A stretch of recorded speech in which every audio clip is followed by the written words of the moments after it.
Hello students. बढ़ते pollution और global warming के चलते आज जरूरत है कि बहुत बड़े और रिजिड रूल्स एंड रेगुलेशंस बनाए जाएं। इंडिया प्लान कर रहा है यूरोपियन यूनियन के जैसा नेचर रिस्टोरेशन लॉ को इंप्लीमेंट करने की। यूरोपियन यूनियन ये इसको जो लॉ लेकर आया जिसमें रिस्टोरेशन पे ज्यादातर फोकस किया जा रहा है इररिस्पेक्टिव ऑफ दी जो दूसरे इफेक्ट डाले जाते हैं उसके कंपैरेटिवली रिस्टोरेशन पे इस पे ज्यादा फोकस दिया जाएगा।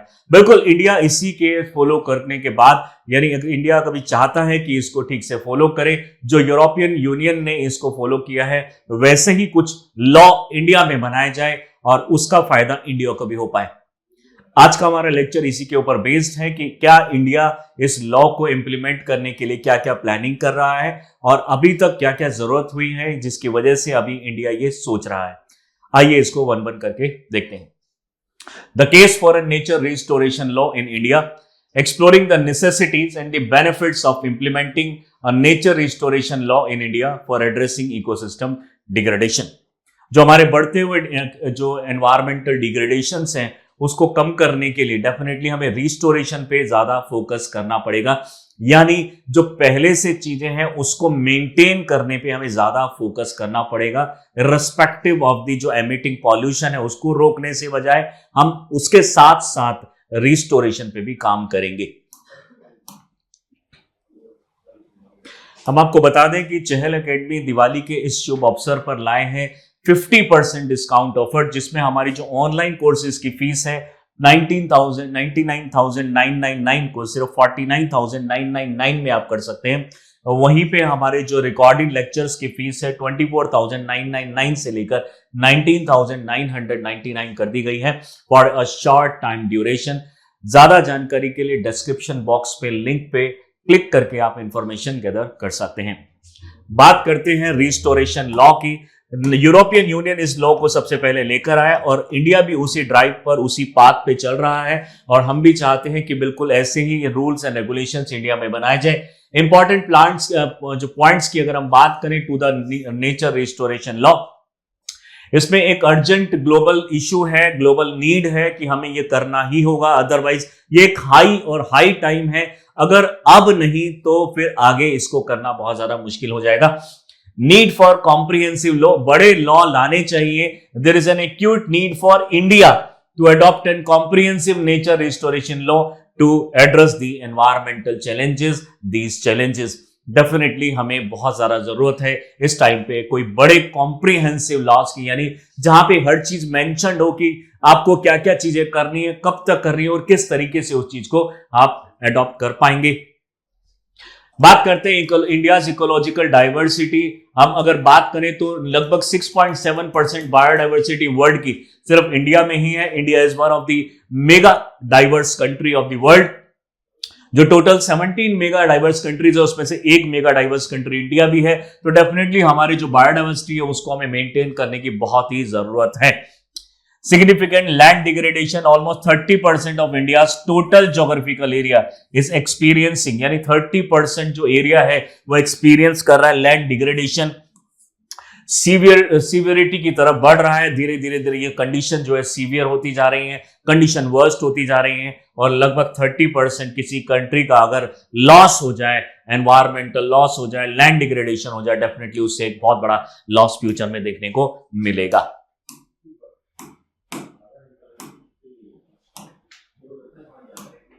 बात करते हैं यूरोपियन यूनियन नेचर रिस्टोरेशन में क्या क्या चीजें होंगी। इसके अंदर में इंट्रोडक्शन टू अगर इसकी हम बात करें, ये सिग्निफिकेंट लेजिस्लेटिव इनिशिएटिव है बाय यूरोपियन यूनियन, यानी इसमें प्रॉपर रूल्स एंड रेगुलेशंस और लेजिस्लेशन होगा जहां पे एक अगर आपको ये चीज बाइंडिंग होगी और अगर आप इस चीज को फॉलो नहीं करते हैं तो उसके कोई ऑब्लिगेशंस और उसके ऊपर आपके कोई रेस्ट्रिक्शंस भी लगाई जा सकती हैं। डेट ऑफ अडॉप्शन की बात करें तो 2024 जून 17 को इसको इंप्लीमेंट किया यूरोपियन यूनियन ने। यूरोपियन यूनियन में आज के टाइम पे टोटल 27 कंट्रीज हैं और यूरोप की कंट्रीज हैं जिसमें से अभी इंडिया जो है इसको अडॉप्ट कर रहा है। तो यूरोपियन यूनियन के साथ साथ नेक्स्ट जो countries out of European union होगी वो इंडिया भी होगी जो ऐसे ही रूल्स एंड रेगुलेशंस को फॉलो करेगा। Other than European union India भी एक मेंबर होगा। Legislation importance है definitely ground breaking legislation that underscore the European Union commitment to the environmental issues and environmental restoration. Inspiration for India definitely जब इन्होंने rules and regulations को implement किया तो definitely India ने भी सोचा कि इसी तरह के रूल्स एंड रेगुलेशन हमें भी अपनाने चाहिए, क्योंकि डेफिनेटली अगर कोई अच्छा काम करता है तो उसकी एडॉप्शन, उसके चीजों को एडॉप्ट करना कोई गलत बात नहीं होती। डेफिनेटली ये पूरे वर्ल्ड के लिए एक अच्छी बात होगी कि इंडिया जैसी कंट्री अगर इस तरह के रूल्स एंड रेगुलेशंस फ्रेम करता है। तो बात करते हैं कि जो मेजॉरिटी एंडोर्समेंट है 66.07% European union, the regulation was endorsed by majority of European union member states, near about 66.07 of European Union, marking a milestone in global environment governance। यानी पूरे यूरोपियन यूनियन की 66.07% जो है वो इस फेवर में है कि हमें पॉल्यूशन को कम करना चाहिए। Land and sea restoration target, यानी एटलीस्ट 20% लैंड और सी को रिस्टोर किया जाएगा बाय 2030। वहीं पे पूरा का पूरा ये 20% हमें करना है 2030 तक अचीव यूरोपियन यूनियन को, और वहीं पे 100% अचीव करना है इनको 2050 तक।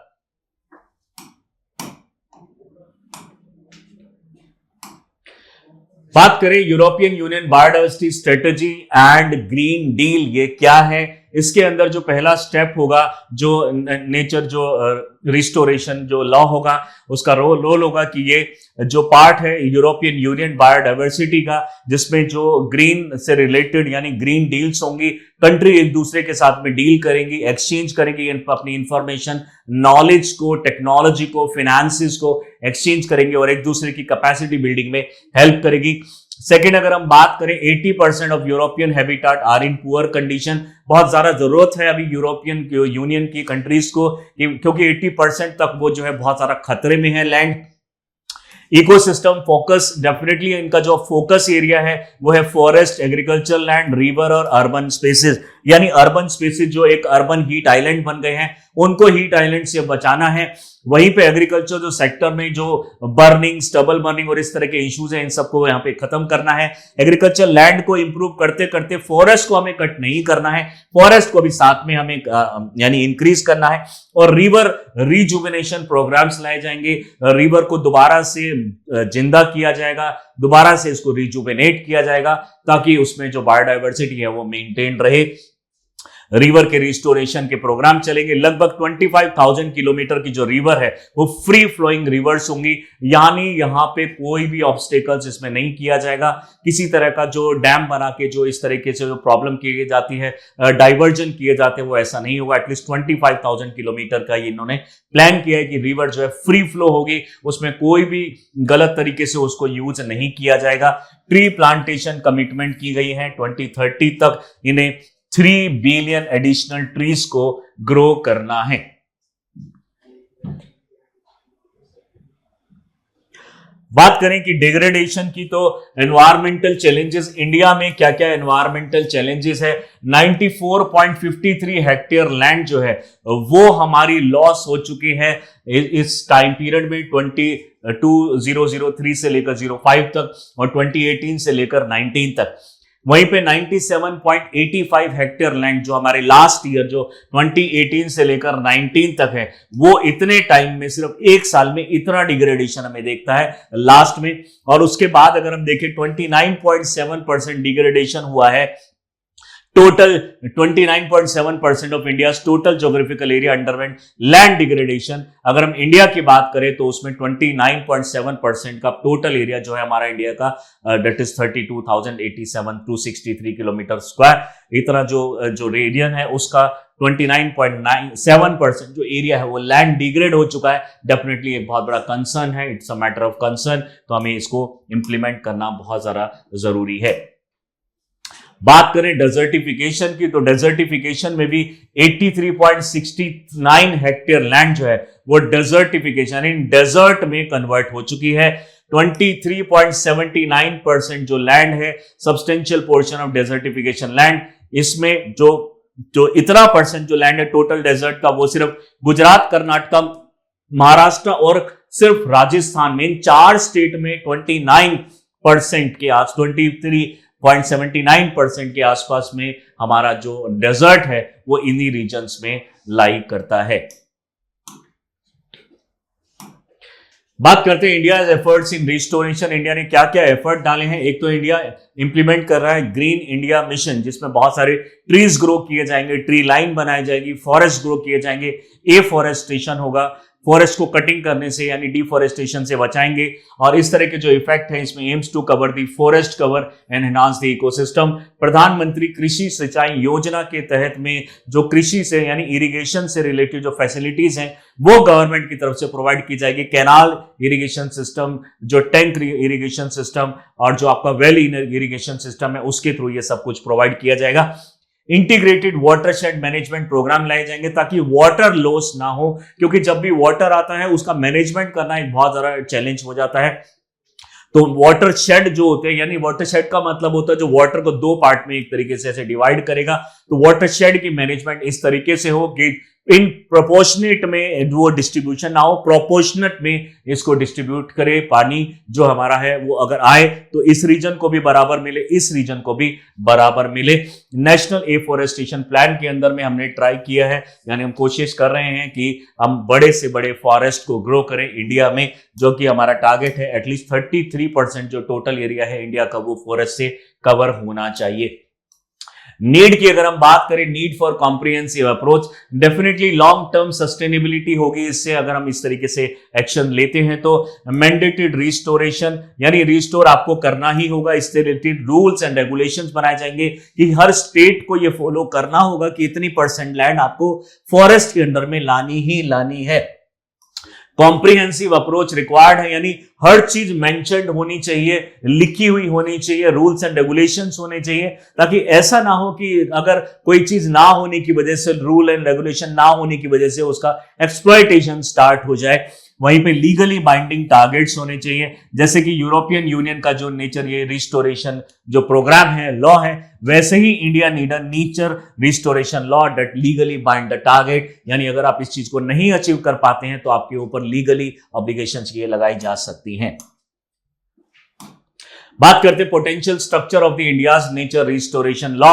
Definitely it look like a nature restoration law inspired in India, inspired by the European union model. यानी यूरोपियन यूनियन का जो मॉडल है जो इन्होंने अभी अडॉप्ट किया है जून 17, 2024 को, वही मॉडल अगर हम इंप्लीमेंट करते हैं तो हमारे लिए भी ये बहुत ज्यादा अच्छी बात होगी। बात करें क्या क्या टारगेट्स इंडिया ने डिसाइड किए हैं। जिस तरीके से यूरोपियन यूनियन ने डिसाइड किया बिल्कुल वैसे ही हमने भी इसमें यहाँ पे डिसाइड किया है। 20% जो डिग्रेडेड लैंड है उसको हम रिकवर करेंगे 2030 तक। यहाँ पे हमारे जितने भी इकोसिस्टम है 2050 तक टोटल 100% हम रिस्टोरेशन कर लेंगे 2050 तक। फोकस एरिया मेनली इंक्लूड रहेगा river, wetland, forest, agriculture, urban spaces, जो अर्बन हीट आइलैंड्स हैं उनको धीरे धीरे हम कम करेंगे। जो सिटीज होती हैं, बड़ी बड़ी सिटीज जहाँ पे स्काई स्क्रैपर जो बिल्डिंग्स होती है उसमें जो वेंटिलेशन होती है वो प्रॉपर नहीं होती, जिसकी वजह से टेम्परेचर बढ़ता चला जाता है। तो सिटीज को इस तरीके से डेवलप किया जाए, इस तरीके से वहां पे प्लानिंग की जाए ताकि प्रॉपर वेंटिलेशन हो एयर का, और जो हमें ज्यादा एसी और इस तरह के जो कूलिंग एजेंट्स हैं उनको यूज ना करना पड़े, जिससे हमारी ग्लोबल वार्मिंग और ज्यादा होती है। बात करें वेटलैंड रिस्टोरेशन, गोल है हमारा यहाँ पे कि हम वेटलैंड रिस्टोरेशन करें और उसके अंदर इकोलॉजिकल बैलेंस बनाने की कोशिश करें। पीट लैंड्स जो होते हैं वो एक बहुत ज्यादा इंपॉर्टेंट रोल प्ले करते हैं, बट वो बहुत ही कम हो गए हैं, उसको हम दोबारा से इसको ग्रो करें पीट लैंड्स को। Critical wetlands include the Sundarban and Chilika. तो जो भी हमारा वेस्ट बंगाल, ओडिशा की साइड में जो हमारे सुंदरबन से रिलेटेड और दूसरे जो मैंग्रोव फॉरेस्ट हैं उनको दोबारा से रिकवर किया जाए ताकि हमारे जो ज्यादा से ज्यादा कार्बन डाइऑक्साइड को एब्जॉर्ब करें। These wetlands support the biodiversity and carbon sequestration. Carbon dioxide को बहुत ज्यादा एब्जॉर्ब करने में हेल्पफुल होते हैं ये सारे forest. A law could target 30% restoration of the wetlands by 2030। At least 30% तो जो हमारे जो जितने भी वेटलैंड्स हैं जो कि रामसर में आते हैं या फिर अदर देन रामसर वेटलैंड्स हैं, उदाहरण के तौर पे इंडिया के अंदर आज के टाइम पे 1,25,000 से ज्यादा वेटलैंड्स है, जिसके अंदर में 70 से ज्यादा यानी 80s के आसपास में, अभी 86 के आसपास में हो जाएंगे वेटलैंड्स। 86 वेटलैंड्स के अंदर में भी 2 वेटलैंड्स मॉन्ट्रिक्स रिकॉर्ड में आते हैं, जिसमें पहली है लॉकटक लेक और दूसरा है क्योलाडियो नेशनल पार्क। उनको हमें मॉन्ट्रिक्स रिकॉर्ड से बाहर निकालना है, उनको रामसर वेबसाइट में लाना है। रामसर अगर साइट्स पे लाएंगे, वेटलैंड साइट्स पे, रामसर से भी उनको बाहर निकालने की जरूरत है, तभी हमारा जो टारगेट है अचीव हो पाएगा। अभी हम धीरे धीरे रामसर में इंक्लूड कर रहे हैं ताकि उसके ऊपर ज्यादा फोकस किया जा सके इस रिस्टोरेशन में, और रिस्टोरेशन होने के बाद धीरे धीरे करके हम इनको रामसर से बाहर भी निकाल सकते हैं, जो कि इंडिया के लिए बहुत अच्छी बात होगी। बायोडाइवर्सिटी इन एग्रीकल्चर की अगर हम बात करें, biodiversity in agriculture is crucial. Definitely हमें एग्रीकल्चर के अंदर भी अलग अलग टाइप की क्रॉप्स और इन सब के हमें ग्रो करनी चाहिए। Agriculture dominate India landscape. Definitely एक टाइम था जब इंडिया जो थी एग्रीकल्चर से मेन जीडीपी आता था, धीरे धीरे धीरे जीडीपी हमारा 17-18% पहुंच गया एग्रीकल्चर से। हमें रिस्टोर करने की जरूरत है, हमें जीडीपी डेफिनेटली इससे लेने की इतना जरूरत नहीं है, लेकिन एग्रीकल्चर को एटलीस्ट हम उस लेवल पे पहुंचाएं जिस लेवल पे हमें एक एनवायरमेंट इको फ्रेंडली जो एग्रीकल्चर प्रोडक्ट्स हमें मिल पाए।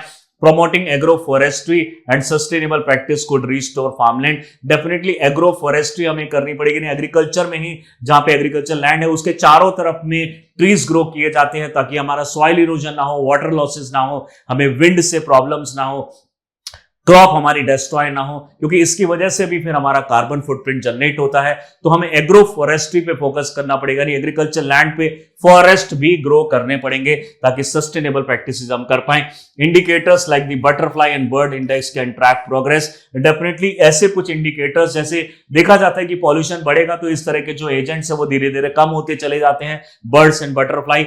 अब इसको ट्रैक करेंगे कि किस तरीके से ये इनकी पॉपुलेशन कम हो रही है, उसके बेसिस पे भी हम एनवायरमेंटल स्ट्रेसेस को टैकल कर सकते हैं। डेफिनेटली हमारा जरूरत है कि हम इन जो ऑर्गेनिजम्स हैं, लिविंग ऑर्गेनिजम्स है, बर्ड्स, बैट, बी, बर्ड, ये सारे को हम इंप्रूव करें, इनको एक अच्छी एनवायरनमेंट में सरवाइव कराएं। रिवर रिस्टोरेशन इनिशिएटिव्स लेने पड़ेंगे। रिवर रिस्टोरेशन जो कि हमारा फोर्थ टारगेट होगा। India could focus on restoring free flowing rivers beginning with the major river. सबसे पहले टारगेट किया जाएगा गंगा, उसके बाद यमुना, और धीरे धीरे करके दूसरे जो हमारे जो रिवर्स हैं उसके ऊपर भी फोकस किया जाएगा। उदाहरण के तौर पे आप जानते होंगे, पहले हम इंडियन गवर्नमेंट लेकर आई थी नमामि गंगा नाम का एक प्रोजेक्ट, जिसपे गंगा के ऊपर फोकस किया गया था और उसकी मेन ट्रिब्यूटरीज के ऊपर में फोकस किया गया था। धीरे धीरे करके हमें दूसरी के ऊपर भी फोकस करना चाहिए, दूसरी रिवर्स पे भी फोकस करना चाहिए। अर्बन ग्रीन स्पेस डेवलपमेंट की अगर हम बात करें तो हमें इसके अंदर में मेनली ग्रीन स्पेस का मतलब है कि अर्बन डिग्रेडेशन जो है कॉम्बैट, उससे कॉम्बैट करें, उससे हम लड़े। No net loss of green spaces, जो ग्रीन स्पेसिस एटलीस्ट अब हम आगे लॉस होने से उसको बचा पाए। प्रोमोट अर्बन फॉरेस्ट, यानी अर्बन एरिया में भी फॉरेस्ट एरिया को, जैसे उदाहरण के तौर पे दिल्ली के अंदर में आज के टाइम पे बहुत कम फॉरेस्ट बचे हैं, लेकिन जितने फॉरेस्ट बचे हैं एटलीस्ट उसको रिस्टोर किया जाए। एड्रेस हीट आइलैंड, जैसा मैंने बताया, जो वेंटिलेशन है जो बिल्डिंग्स के बीच में इस तरीके से डिजाइन होनी चाहिए ताकि उसके अंदर में ज्यादा हीट डेवलप ना हो। ज्यादा हीट अगर होती है उसकी वजह से ज्यादा एसीज यूज किए जाते हैं और उससे डेफिनेटली एनवायरमेंटल पॉल्यूशन बढ़ता है। Improve air quality, air quality के इंप्रूवमेंट में फोकस करना चाहिए ताकि अच्छी स्वच्छ हवा जो है सबको मिल पाए और बायोडाइवर्सिटी मेंटेन हो पाए।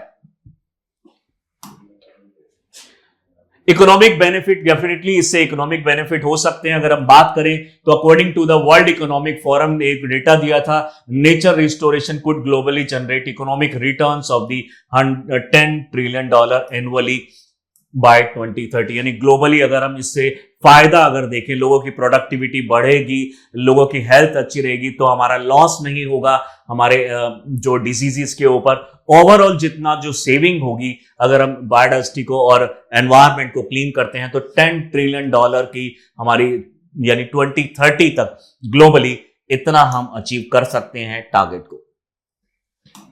बात करें enhancing agriculture productivity, agriculture productivity को हमें प्रोडक्टिविटी पे ध्यान देना पड़ेगा। काफी सारी कंट्रीज ऐसी हैं जहां पे धीरे धीरे प्रोडक्टिविटी कम होती चली जा रही है, उन कंट्रीज के ऊपर हमें ध्यान देना पड़ेगा।